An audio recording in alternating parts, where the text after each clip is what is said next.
Detalye sa love story ni Zainab Harake at Bobby Ray Parks Jr. Mamahalin ko siya pati mga bata. Iyan ang naging pangako ni Bobby Ray Parks Jr. sa pamilya ni Zainab Harake. Dumaan man sa matinding pagsubok ng buhay dahil sa pagkawala ng kanyang bunsong anak at sa naging kwento ng kanyang love life kasama ang ex-boyfriend na rapper na si Skostakli. Hindi naman nagtatapos ang kwento ni Zainab para makahanap ng makakasama sa buhay. Hindi inaasahan pero kusang dumating. Ganyan ang nangyari sa kanilang dalawa ng basketball player na si Bobby Ray Parks Jr. At ngayon nga ay masaya ang vlogger dahil sa nangyaring engagement sa pagitan nila noong nakaraang araw lamang. Ang pangarap lang ni Zainab noon na magkaroon ng isang buong pamilya ay mangyayari na sa tunay na buhay. Nitong nagdaang weekend ay nakita sa social media accounts ng dalawa ang proposal ni Ray kay Zainab na ginawa sa isang events place na mayroong fairy tale setup. Mapapansin din ang malaking letra na bumubuo sa mga salitang "Marry Me" at ang mga fairy lights sa garden na nagset ng romantic mood sa gabing iyon. Sa post naman ni Zainab, inilagay lang niya ang kanyang naging sagot sa tanong ng boyfriend bilang caption sa litrato nila. Simpleng yes ang mababasa rito. Ito rin ang naging rason kung bakit hindi pinaunlakan ni Ray ang imbitasyon ng Gilas Pilipinas para siya ay makasama sa lineup at maglaro sa FIBA Olympic Qualifying Tournament sa Riga, Latvia. Lingid sa kaalaman ng marami, matagal nang pinaghahandaan ni Ray ang espesyal na sandali na ito ng kanyang buhay. Noong February pa kasi niya binili ang singsing na isinuot sa daliri ni Zainab. Hindi naman naging mahirap para sa pamilya ni Zainab na tanggapin si Ray bilang kapamilya dahil nakita nila kung gaano kamahal ng basketball player ang kanilang mahal sa buhay. Sa unang beses din niyang makilala ang mga anak ni Zainab, 6 na buwan pa lang sa kanilang relasyon, naramdaman ni Ray ang pagiging kumpleto. Sinabi rin niyang he felt accepted noong mga panahong iyon. Ganoon din naman kay Ray, ipinakita nito na deserving siya sa buhay ni Zainab at ipinaramdam sa kanya ang labis na pagmamahal. Bumilib ang marami kay Ray dahil hindi lang mga magulang ni Zainab ang niligawan niya para hingin ng kamay nito, kundi ang buong pamilya nila. Kaya naman mabilis silang napapayag at ibinigay kaagad ang basbas sa marriage proposal. Magdadalawang taon pa lang ang relasyon ni na Zainab at Ray pero alam na ng vlogger na si Ray na ang kanyang gustong makasama sa habang buhay. Sigurado na rin siya na pakakasalan niya ang lalaking nagparamdam ng sobrang pagmamahal at pag-aalaga sa kanya.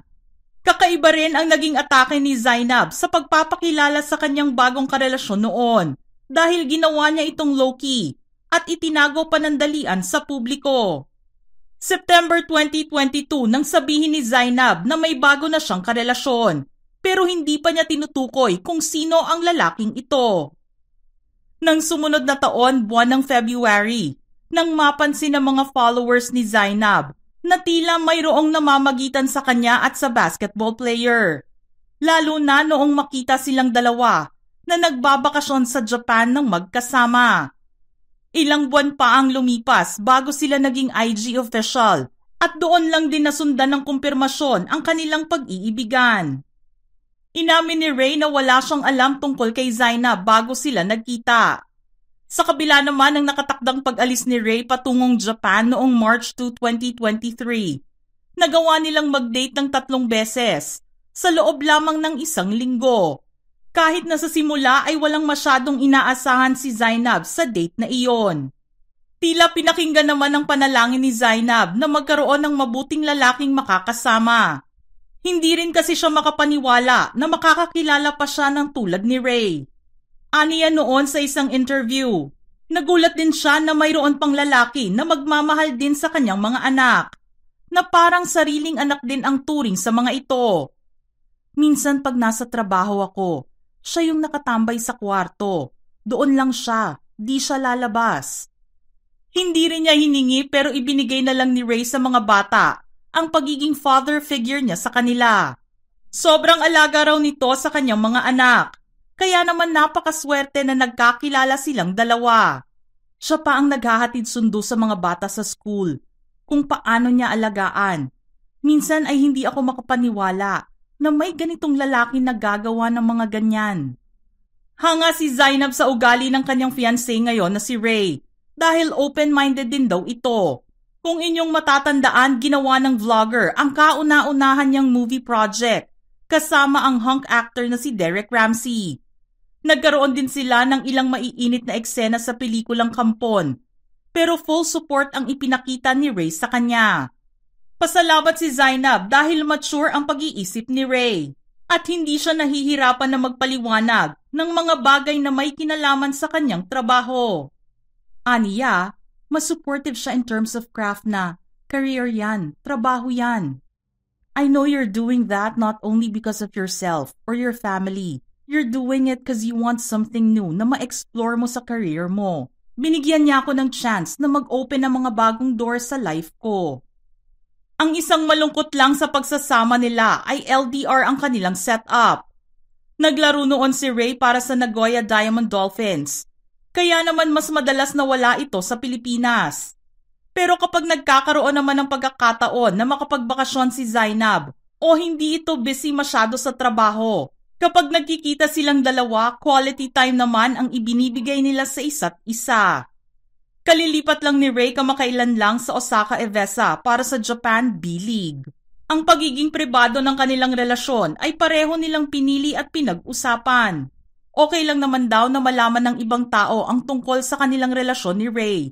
Pero mas maganda na gawin itong private. Mahirap daw kasi kapag nilantad sa media dahil maraming nakikisawsaw at marami ring naikokomento ang mga tao. Ganoon man ang napagdesisyonan nila, hindi pa rin naman nila itinago sa publiko ang tungkol dito. Maingat na rin siya sa kanyang mental health na hindi nakatulong sa kanya noon nang gawin itong publiko ang relasyon sa ex-boyfriend. At natutunan na rin niya na huwag i-share ang lahat ng tungkol sa buhay niya sa maraming tao. Binigyan din nilang dalawa na ang Diyos ang naging pundasyon ng kanilang relasyon. Iniugnay din ni Zainab ang maturity ni Ray dahil na rin sa impluwensya ng divorce ng kanyang mga magulang noong siya ay 8 years old lamang. Para sa kanya, hindi niya ginamit ang paghihiwalay ng kanyang mga magulang bilang dahilan para sa inappropriate behavior.